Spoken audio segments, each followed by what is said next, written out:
everyone. Welcome. Today is April 23rd.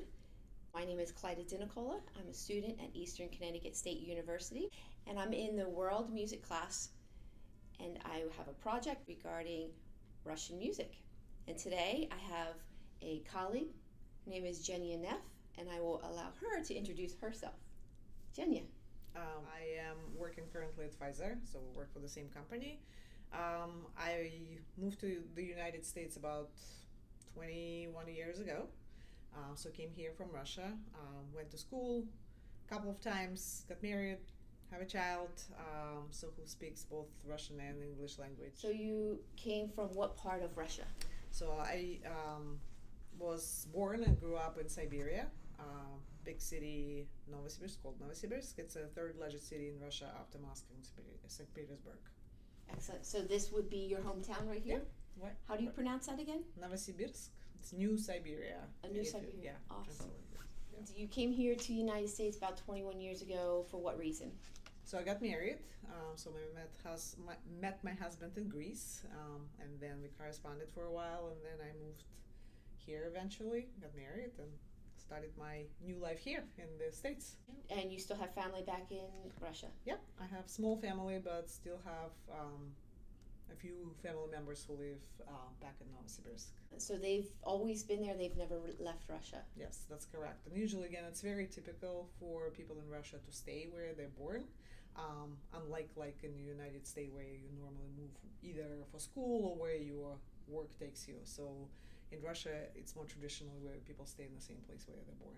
So any of the unrest or recessions back in Russia back in 50 years ago, the family still maintained their status in Russia. They didn't flee or leave Russia. No, yeah, still.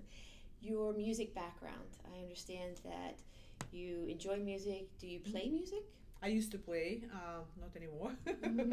Fortunately, don't get a chance to practice as much. But yes, I went to the music school back in Russia when I was in a regular school. In addition to that, so I also took the music lessons, and it was playing accordion plus whatever other like theory classes, solfeggio, etc. Voice lessons as well. And then I did go, my first degree was actually a teacher of primary school, elementary school.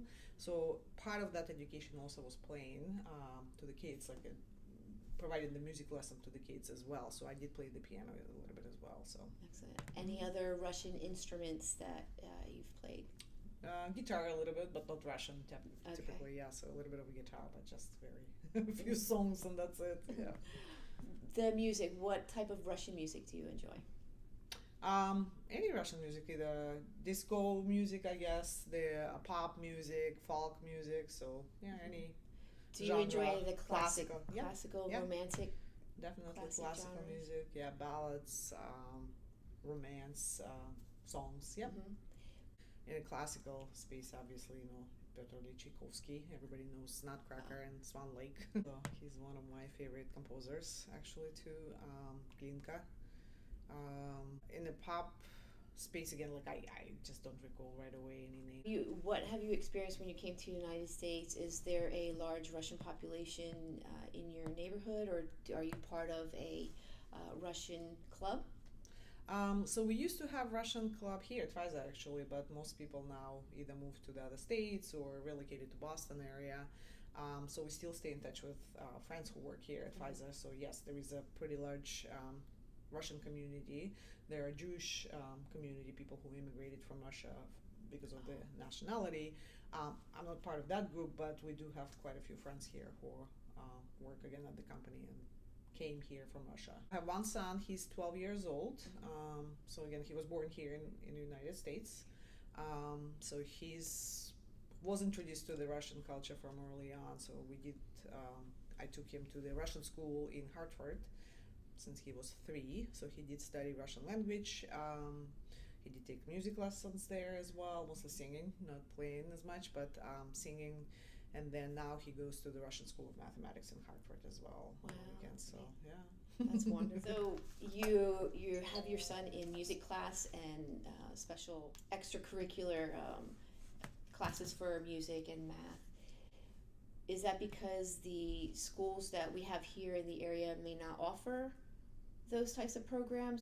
I mean, there are programs, especially like in the private school settings or public school. So there are some music lessons that are offered to the kids, but I think the general overall education, the musical education, probably could be a little bit more enhanced, and that's where I see the difference.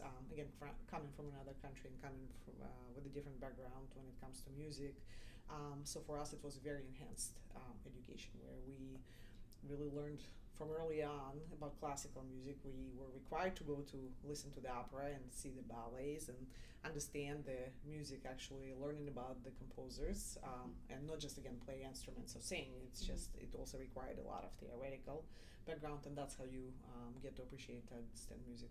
And if you're exposed to that from early on, I think as you grow up and grow older, you appreciate it. So music is very Yeah. important to Yeah. you, your culture, Yeah. your family, and you've given that to your son. What type of traditions at home do you keep alive? Holidays, certain Yes, celebrations? we celebrate Russian holidays, either few religious holidays, but not as many. Mostly New Year's, 8th of March, the International Women's Day.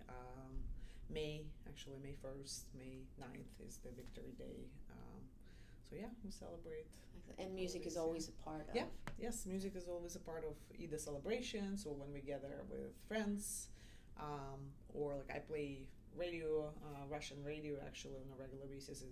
This morning I was playing the Russian radio as well, and especially when I clean on the weekends, that's like must.